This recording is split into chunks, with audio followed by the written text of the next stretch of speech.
Bonjour tout le monde pour ce Forex Presso. On va bien sûr parler encore une fois de la guerre en Ukraine avec une ruée sur les devises refuges, le franc suisse en premier lieu, mais aussi bien sûr le yen et le dollar et un effondrement relatif, mais une grosse baisse, on va dire, de l'euro contre l'ensemble des devises et même si j'en parle pas souvent, des autres devises européennes. Euh, on voit ça tout de suite en graphique, mais avant ça, l'avertissement sur les risques.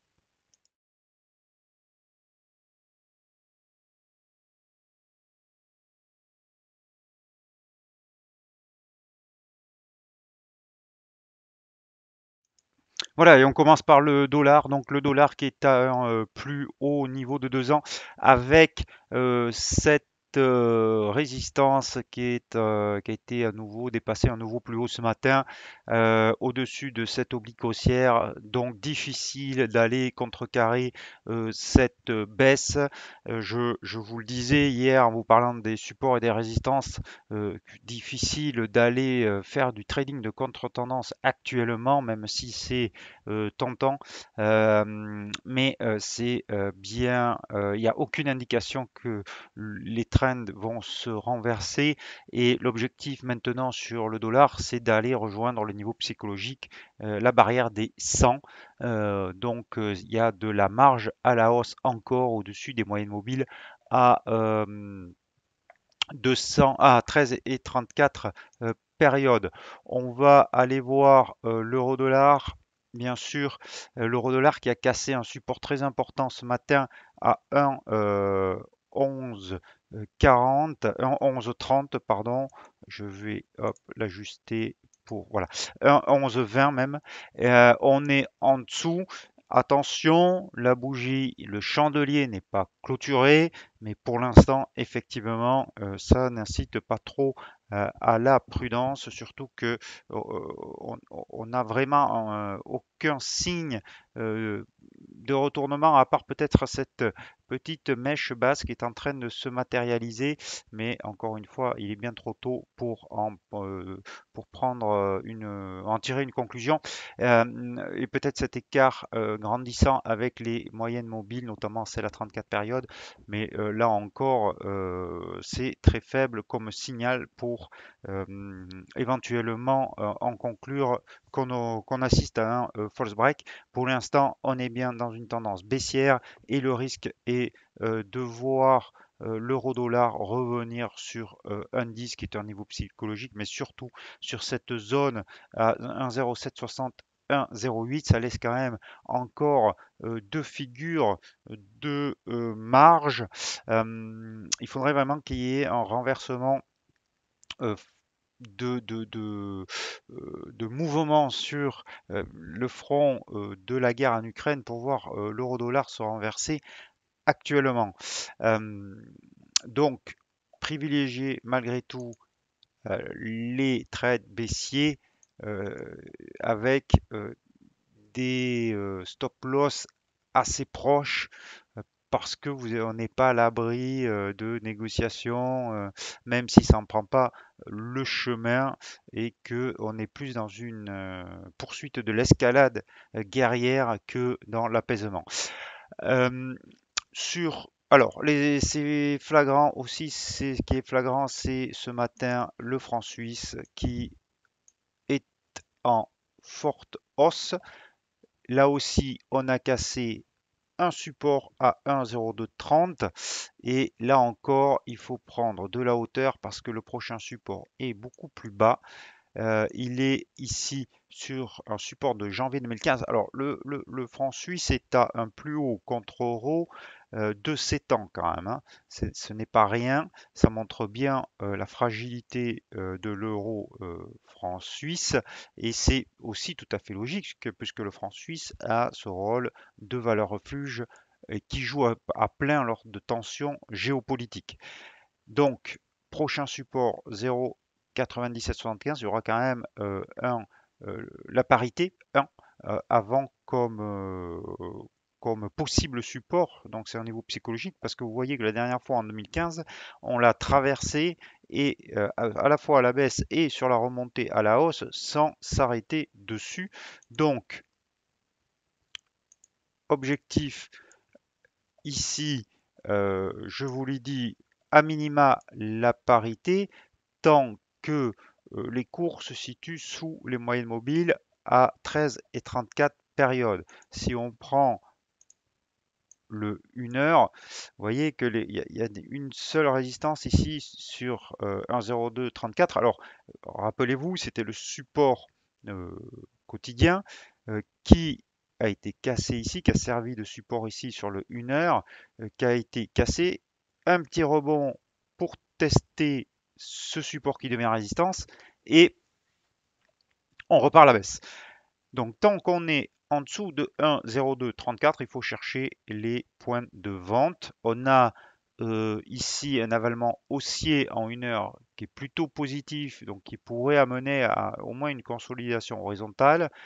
On verra si on peut aller au-dessus, mais si on avait une belle bougie rouge, euh, beau chandelier baissier à partir de ces niveaux, on pourrait reprendre une position à la baisse sur l'euro suisse. Enfin, l'euro yen qui est hop, l'autre, le yen, l'autre devise refuge. Là, on n'a pas cassé euh, le support. Donc, toujours pareil, c'est ce que je vous dis depuis plusieurs jours. Ah, si vous devez privilégier une devise refuge actuellement, c'est en tête le franc suisse et ensuite le dollar et ensuite le yen. Alors, pourquoi le yen certes est demandé, mais pas autant que les autres, c'est que le Japon est un gros pays importateur de matières premières et que vous savez qu'on a une très forte hausse des matières premières, notamment des cours du pétrole qui ont allègrement franchi la barre des 100 dollars et donc qui pénalisent l'économie japonaise. C'est pour ça que vous voyez que contrairement à l'euro suisse, le support sur l'euro yen à 127,38, il tient pour l'instant. Alors, si vous croyez à une accalmie sur le conflit, vous pouvez reprendre position haussière. Alors, il faudrait qu'on ait, par exemple, ce chandelier qui soit clôturé. On aurait une indication que les choses se calment un petit peu. Mais moi, je reprendrai une position plutôt haussière si on repassait au-dessus de cette éventuelle polarité à 128,35. En tout cas, difficile quand même d'acheter sur ce niveau, même si on est sur un gros support. Le stop est évident, c'est le seul avantage d'un trade de ce type de contre-tendance, parce qu'on serait vraiment dans de la contre-tendance.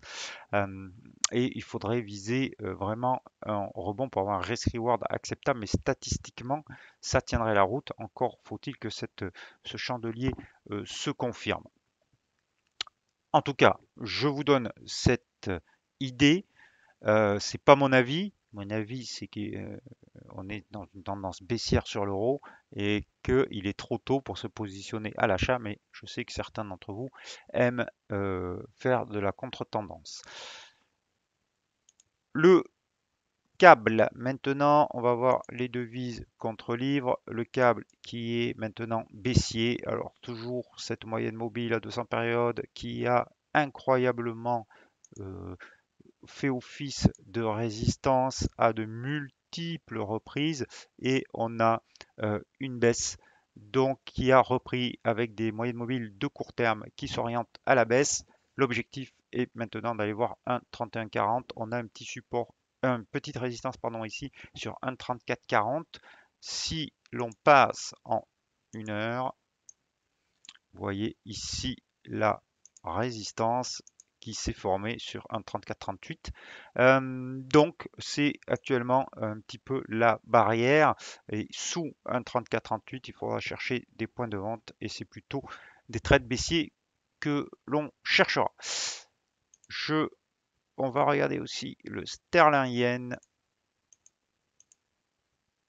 qui est ici parce que le sterling a cassé hier en clôture la moyenne mobile de 200 périodes, même si on a cette mèche basse ici et qu'on n'a pas cassé la zone de support qui est juste en dessous, mais c'est une première indication quand même de faiblesse. Donc à surveiller parce qu'une cassure, je vais remonter cette droite qui est mal placée, voilà, qui serait ici. Vous voyez, on l'a fait au pic près. C'était le plus haut du 16 décembre et le plus bas d'hier à 152,64. Donc, surveillez bien ces 152,64. On a une première indication de fragilité sur le sterling yen. Une cassure des 152,64 serait très négatif et pourrait amener à prendre un trade à la baisse. Le dollar australien. Alors, il y a plusieurs choses sur le dollar australien parce qu'on va le regarder sur contre dollar, mais aussi contre euro parce que c'est plus flagrant contre euro. Le dollar australien qui est plutôt en bonne forme pour une devise à risque et qui fait face à cette moyenne mobile à 200 périodes. Si on cassait cette zone de résistance, on pourrait avoir un retournement de moyen terme sur, vous voyez, sur le l'AUD-USD. Donc, si cassure ici dès 0,73, on va dire au plus haut 15, on pourrait avoir un rebond vers 75. Par contre, on voit quand même le chandelier hier d'hésitation. Aujourd'hui, bis repetita pour l'instant. Et donc, on peut très bien avoir, si on avait un chandelier rouge, une reprise de la baisse. Donc, vous voyez que sur toutes ces paires de devises, vous avez quand même de multitudes d'opportunités pour rentrer à l'achat ou à la vente parce qu'on est à proximité de support ou de résistance. C'est le cas sur le sterling yen, c'est le cas sur l'euro suisse, c'est le cas sur l'euro dollar et c'est le cas sur l'AUSSI. Donc vous avez vraiment de multiples opportunités pour faire du trading actuellement. Bien sûr, en respectant les stop loss. Oui, j'ai dit qu'on allait voir l'euro AUD parce que là aussi, encore, hop, quelque chose de très important. On est sur un support majeur.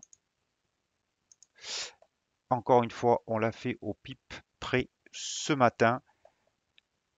1,52,50, on va dire pour arrondir, 1,52,53 très précisément, mais 1,52,50. On est juste au-dessus, on n'a pas encore de figure ou d'indication de retournement, mais on n'a pas de cassure non plus.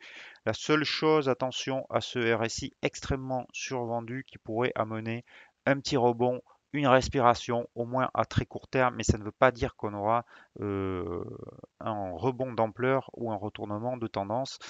Pour l'instant, tant qu'on a des bougies de ce type, il faut chercher les points de vente. Donc, si cassure des 1,5250, ça sera très baissier pour l'euro contre AUD. Vous allez voir que c'est vraiment ici. Voilà, vous voyez ce support extrêmement important, ce qui est une droite de polarité, puisque ça fait résistance ici en 2017, et depuis 2017, depuis 2018, c'est support. Et vous voyez qu'on l'a testé à de multiples reprises. Une fois ici, une fois là, une fois ici, donc ça fait 1, 2, 3, 4 et on est en train de tester la cinquième. La seule chose, c'est que pour l'instant, on a un chandelier qui est très négatif et qui fait penser qu'on va plutôt casser ce support qu'autre chose, mais c'est un chandelier hebdomadaire et nous ne sommes que en début de semaine, enfin en milieu de semaine.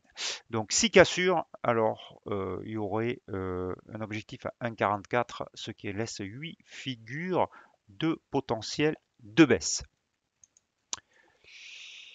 Je reviens sur mon graphique. Écoutez, je crois que j'ai fait le tour de ce que je voulais montrer. On va juste passer en revue le dollar yen, mais c'est toujours pareil. Il ne se passe pas grand-chose.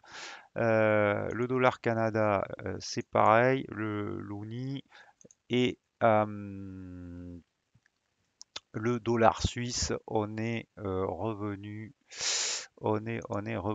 voilà, au milieu du range et il se passe pas grand-chose. C'est normal puisque ce sont des valeurs refuges. Le dollar yen, le dollar suisse, vous avez trois, trois devises refuges, pardon. Donc c'est normal que ça s'annule un petit peu et qu'il y ait moins de mouvements. Donc l'effet du jour, la baisse de l'euro, difficile de l'acheter. Encore, on n'a aucun signe de retournement. Il faut chercher plutôt encore les points à la vente, surtout qu'on n'a pas de nouvelles fondamentales sur le front ukrainien d'une amélioration. Au contraire, on a plutôt euh, l'impression une escalade des velléités guerrières. Et donc, les devises refuges sont plutôt à rechercher contre l'euro et éventuellement le dollar australien qui paraît quand même en bonne forme, surtout contre euro. Je vous souhaite une très bonne après-midi. Je vous dis à demain. Bon trade.